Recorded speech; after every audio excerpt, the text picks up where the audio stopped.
हम हर दिन न जाने कितनी जानकारी के बीच जीते हैं, लेकिन क्या कभी सोचा है कि इस सब के पीछे क्या है? असल में पर्दे के पीछे कुछ आर्किटेक्ट्स हैं। ये हैं सूचना संस्थान, जो हमारे सामूहिक ज्ञान को आकार देते हैं। तो आज हम इन्हीं शक्तिशाली सिस्टम्स के राज से पर्दा उठाएंगे। ये कैसे बने, कैसे विकसित हुए और ये आने वाले कल की दुनिया को कैसे बना रहे हैं।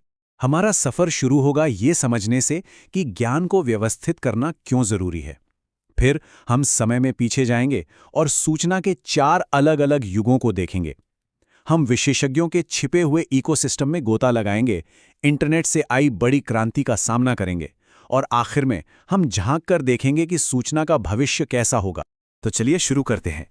सबसे पहले इस बात पर ध्यान देते हैं कि ये संस्थान हमारे आज के समाज की नींव क्यों है। पीटर ड्रकर की ये बात सच कहूं तो सब कुछ बयां कर देती है। जरा सोचकर देखिए, हेल्थ केयर, एजुकेशन, सरकार, हमारे समाज का हर एक पहलू इन संगठित संस्थानों के प्रदर्शन पर ही तो निर्भर करता है। जब ये सफल होते हैं तो हम भी सफल होते हैं। और यहीं से एक बहुत बड़ा सवाल उठता है, अगर ये संस्थान इतने जरूरी हैं तो फिर वो कौन से संगठन हैं जिन्हें हमारी सबसे कीमती संपत्ति यानी सूचना और ज्ञान को संभालने का काम दिया गया है। और यहीं पर आते हैं सूचना संस्थान। इसका सबसे क्लासिक, सबसे जाना पहचाना उदाहरण है लाइब्रेरी।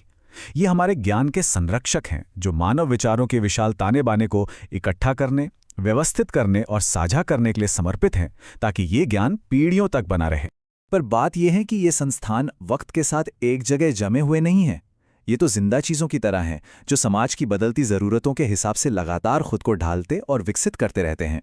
इस विकास को हम 4 अलग अलग युगों में देख सकते हैं। शुरुआत में सारा फोकस अकादमिक विषयों पर था। फिर जब स्पेस रेस जैसे मिशन आए तो हमें अलग अलग क्षेत्रों के ज्ञान को एक साथ लाने की जरूरत पड़ी। इसके बाद गरीबी और पर्यावरण जैसी बड़ी सामाजिक समस्याओं से निपटने की बारी आई। और आज तो सब कुछ बहुत व्यक्तिगत हो गया है। मतलब हर एक इंसान के लिए कस्टमाइज्ड जानकारी।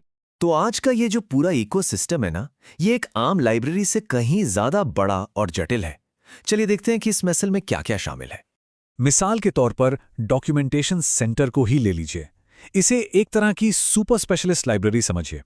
इसका एकमात्र मिशन होता है किसी खास ग्रुप, जैसे किसी कंपनी की रिसर्च टीम को एकदम ताज़ा, अत्याधुनिक जानकारी देना।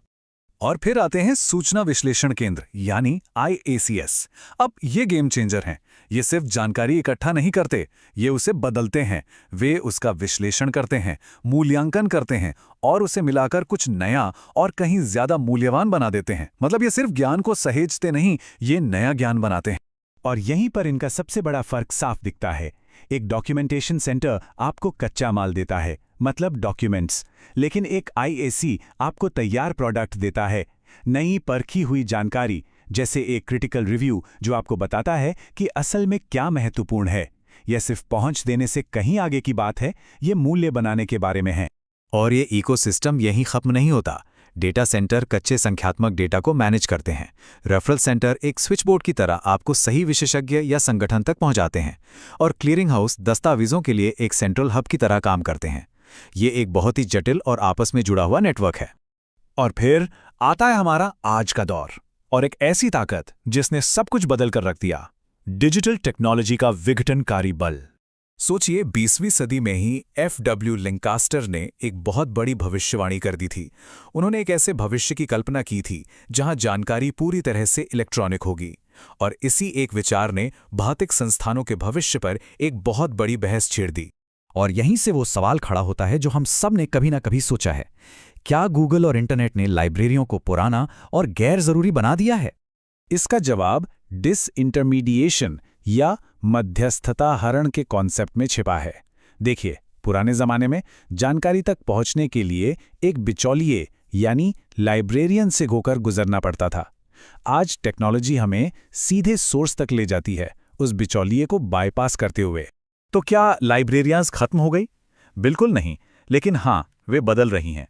अब वो सिर्फ धूल भरी किताबों के गोदाम नहीं रहीं, वे डिजिटल दुनिया के दरवाजे हैं जो भौतिक और ऑनलाइन दोनों दुनिया के विशाल संसाधनों तक पहुंच को आसान बनाती हैं। तो अब सवाल ये है कि भविष्य में इन सूचना संगठनों का क्या होगा? नई सहस्राब्दी का सूचना संगठन एक बिल्कुल अलग तरह का है।